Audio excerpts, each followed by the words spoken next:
mentioned the other night that the team's frustrated, obviously, with how things are going. How do you get that out of them? How do you work through that and get these guys mentally in a place to get their confidence back, I guess is a good way to put it. Yeah, I think it's the question, right? I don't think it's a simple answer. It probably is simple in an answer, but the process isn't so simple because the frustration stems from certainly not finding the results that you want to find. That's frustrating. There is some things that, from an effort standpoint, that have been very admirable, like the way that they're coming into practice, trying to do the right things. So there's some things there that create more. You make a great effort, you try to improve some things, and then you don't find the result right away. That can be frustrating. But so those types of things are creating frustration for sure. And the third thing I'd say is when there's a high level of care. Like I'll talk about character here in a second, but there's a high level of care in our locker room amongst our team and coaching staff. And so when you care at a high level, and again, you feel like you're not reaching the standard, that's frustrating. So there's some frustration there. How do you turn the page? One, there's some things that we're doing that have been pretty good and that we've seen some improvement and seen some success. Like I think offensively, we're executing better in stretches. Guys are starting to play more confidently in stretches. We have to continue to do the things we've been doing the last 3 weeks to try to continue to get back to being a good offensive team. And I have a lot of faith in our guys. I believe in our guys a lot. It's due now for multiple guys to play well on the same night offensively, right? It was great to see Jizzle bust out and have moments where he looks like Jizzle James as an offensive player and a scorer. In the last game, I think it'll come together here where Jizzle, Dan, Seamas, those three guys and Data, others actually all play together collectively like we expect. I think that's going to happen. I have confidence that's going to happen. They're doing the right things to make that happen.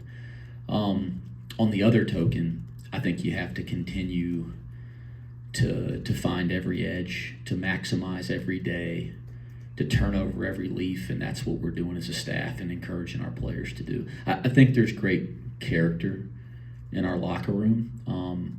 I think they're good guys and they care and they want it. I value that. We have to find a higher level of competitive character, and those are two very different things, right? That's to me the overarching next step for this group. And if we can find the high standard of competitive character, I think that's worth the 1 or 2 possessions a game that could make us feel like we're in a lot better position than we are. I mean, let's face it, Baylor, we got beat. I mean, they beat us. And tip your cap. When somebody makes 11 threes in the second half, like BYU does, I think great teams can overcome stuff like that. But I mean, most nights, that's going to be a hard game to win if somebody makes 11 threes, regardless how damn good or bad you play.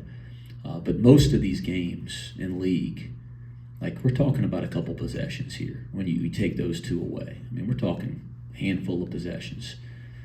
I think our competitive character can take it into a huge leap forward, and that'll be an area that we're going to challenge our guys a little bit. Is it hard for in 2025 for guys to stay hungry when they're rewarded before success? And everyone's in the same boat that the whole game has changed. You didn't get what these guys get. How tough is that to keep that desire and hunger? It's a fair question, Scott. It's a question that I'm not even going to try to tackle and answer today because, I don't believe that is at the heart of our team's issues.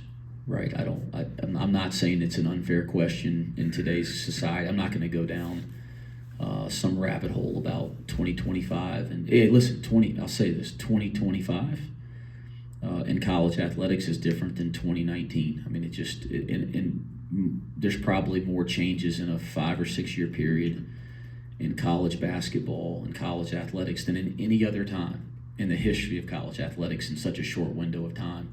So those changes create different challenges and different dynamics, and we're all well aware of all of them. I'm not going to go down that rabbit hole today in this press conference. What I'll tell you is that's not what I believe the issue is here. I think our guys are hungry. I think they want it badly.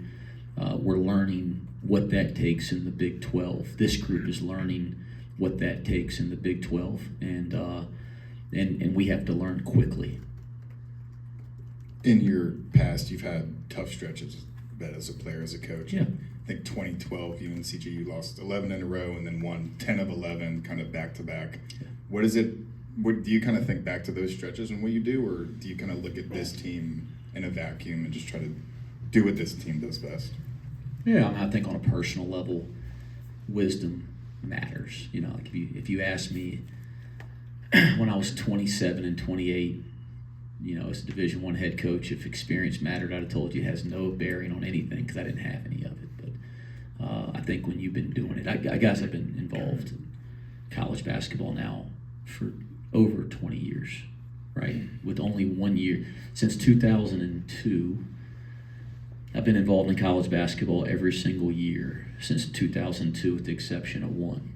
And so when you're involved in college athletics or high-level athletics, there's going to be some adversity and some challenge. What I've learned and what I've experienced is those moments are the most important moments to your growth and the most important moments to the success that follows them, as long as you handle them correctly. That gives me great peace, and that's the try to wisdom you try to instill in your players. But they don't matter if you don't handle it appropriately and you don't learn from it and grow from it. And listen, I'd like to take the month of damn January and throw it the hell away. I mean, there's no doubt about that, because I want to win every damn game, and I want our players to have success, and I wanted this program to perform at the level that we all expect it to. But it is an opportunity. This is an opportunity, what we've gone through here, to really learn and grow and find the competitive character and edge that we expect in this program. So you can't just push it. You can't just throw it away. You got to dig in and learn from it. And that's what we're trying to do as a program. And that's what I've learned over my years competing at a very high level. You have until Sunday to prepare for your next game. Is this 5-day layoff coming at the perfect time for you to kind of get back to the fundamental basics within your program and values? Yeah, I think there's an opportunity right now for two things: to catch breath. We got back at 5:30 in the morning, and I'm not complaining. Again, everybody's dealing with this kind of crap. Excuse me. Everybody's dealing with the kind of travel in our league, but we landed at 5:30 in the morning. So to have a couple days to catch your breath, for our players to get some sleep in their own beds, to get back on East Coast time, I think there's value there, mentally and physically. And then a couple days to maybe get back to the fundamental values of how you play and the time that you have on the floor. Anytime we get that, I think I really value that as a coach. Looking at West Virginia, they're also on a 3-game losing streak offensively. They've hit some struggles lately. When you turn the page to them, you clearly know a lot about Javon Small. This is a fairly new roster, new coach. Is that even a different challenge that you're not familiar with them wholly? Yeah, it would be if it was 5 or 6 years ago. That's pretty much normal now.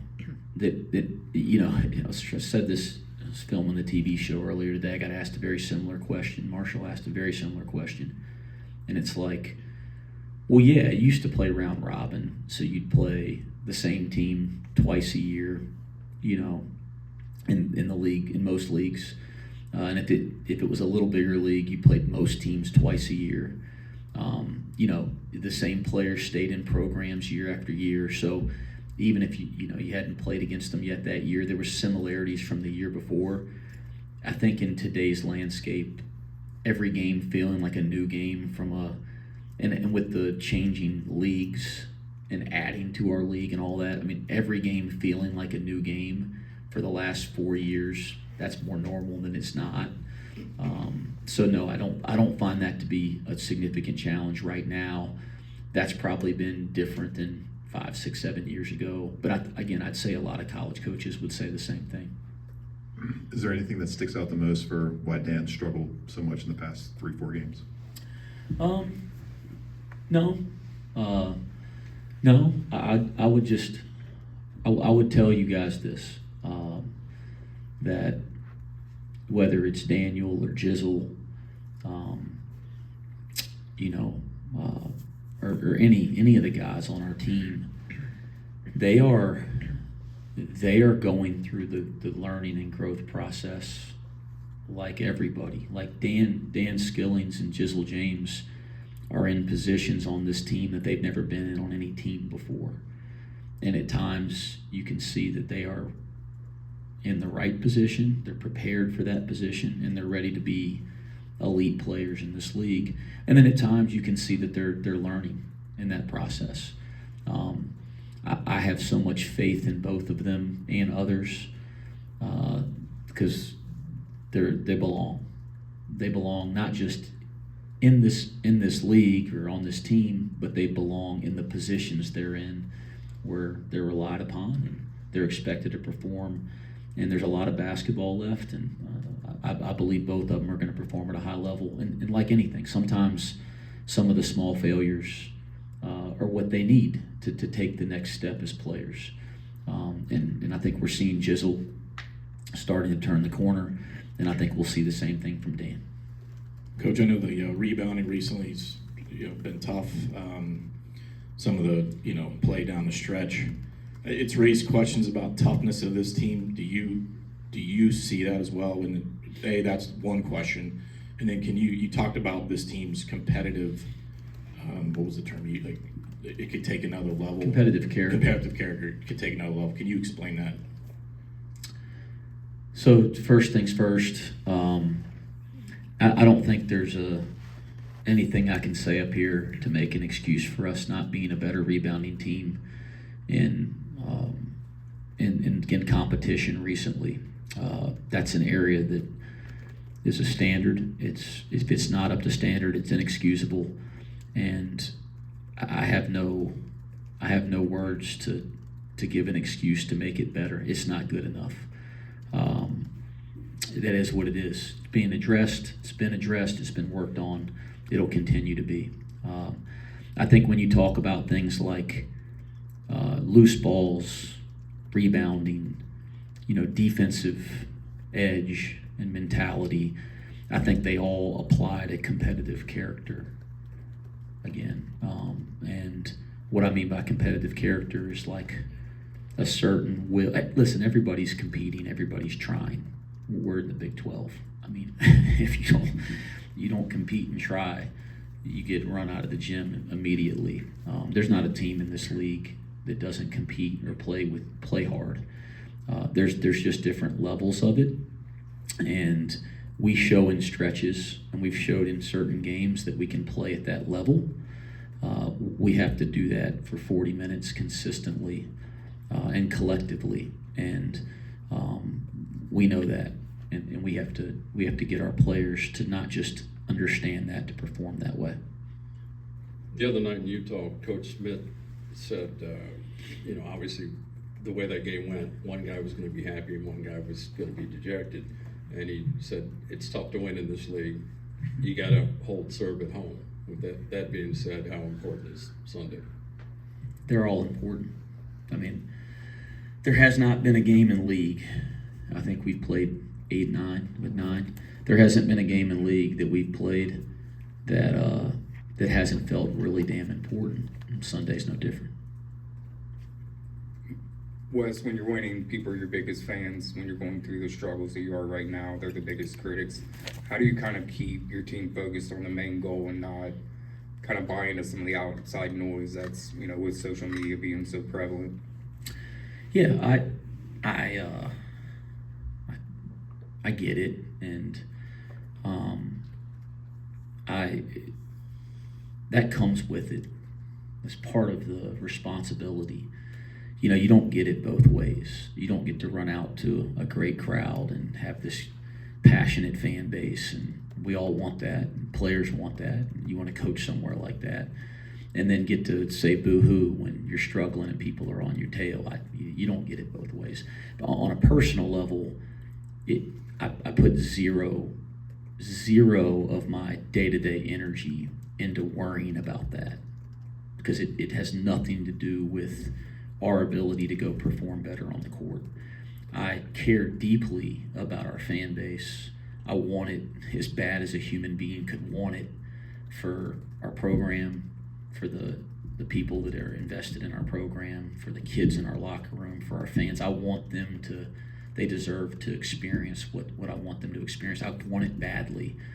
But, living on the roller coaster of the emotions of results, that is a mistake in a leadership position. My only concern in the moment is how to get this team to perform better, continue to grow and learn, and I believe the results will find us, and then people will be excited again.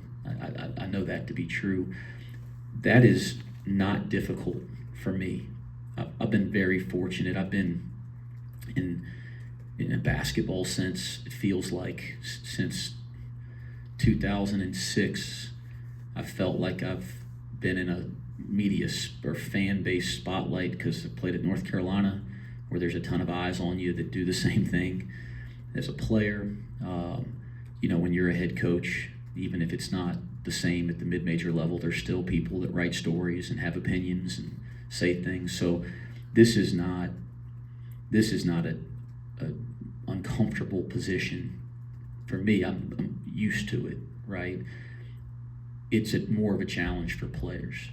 And today's social media culture, that's something I can't relate to as a player. Like I have the ability, like I just don't open social media during the season. I don't, by the way, it's the same when we're doing well, because like you just said, when you're doing great, people tell you you're the greatest thing in the world. Well, that's not true, And when you're doing bad, people tell you you're the worst thing in the world, and that's not true either. So I believe it all to be false reality, and we call it rat poison in the locker room, and you can't listen to it, the good or the bad. But I find it easy for me to turn it off. But I also didn't grow up my entire life with social media. I didn't learn screen time. We didn't have iPhones. I think I got a Sidekick when I was in college, and I thought that was the damn coolest thing. And I wore it on my hip, and we could AOL instant messenger each other. That was like, our whole damn team had these big old damn things on our bell loop, and we thought we were the coolest thing walking around Chapel Hill flipping it up. We didn't have all this crap. So for me at 41, or for coaches, it's easy to and I want our fans to care. I'm okay with it, with all that. I care about them, but it's easy for me to shut that out and realize that getting into the roller coaster, it's not going to help. That's easy. For players that have lived their entire lives on those screens, that's hard. And again, that's not a challenge that's different than anywhere else at a high level with a supportive fan base. But we got to find ways to encourage our kids not to listen when it's too good, and not to listen when it's negative. And that's a real challenge. But I don't blame fans or anything like that, guys. That comes with it. I want the passionate fans. I want people to want it. And if we're being really, really damn honest, the support here has been tremendous. The support for our program, for me, for our players, it's been tremendous. We owe them better fight and better performance, and we all know that. Two more. Houston held Small to 8 points and 7 shots. See anything there that you can borrow?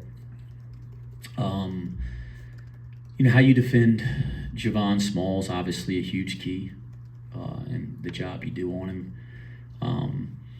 We've played against him multiple times now. He's a terrific player. They do a lot for him. West Virginia does. And again, I still got quite a bit of film to watch, but they do a lot for him with the ball in his hands. They do a lot to get it out of his hands and kind of run him off some stuff and get it back in his hands. So they're very creative in the way they utilize him. Yeah, you're not going to completely hold him down, but you got to make his night as difficult as possible. But they're not just a kind of a one-man band. I think the thing I've been impressed with is how some of those younger players are playing with great confidence, and guys are playing with pop over the course of the season. So obviously I'm diving into the scout, but I've watched them play. I think starting back in November, I think they were in the Battle for Atlantis, and I watched them down there. And then Wes, obviously heading into Sunday, CJ wasn't able to go versus Utah. Do you just have any update on him heading into West Virginia? Yeah, he didn't feel great. Back didn't feel great leading into the BYU game, and he tried to give it a go, and in that first rotation came out and just kind of said he couldn't do it, and wasn't able to give it a go in the Utah game. But I think it's I think the medical people have looked at it every way from sideways. I don't want to say something medically I can't say, but I mean they've evaluated it every way you can evaluate it. There's no serious injury, thank goodness. And we just got to get the pain down a little bit and get him feeling right again. And I hope we can get him back for Sunday. I hope Connor Hickman is back to getting some shooting workouts in, and the foot is doing a little bit better. So we're going to start progressing him. But those are obviously some guys that can give us a huge lift and give us some more depth in the backcourt, more scoring. Thank you. Thanks.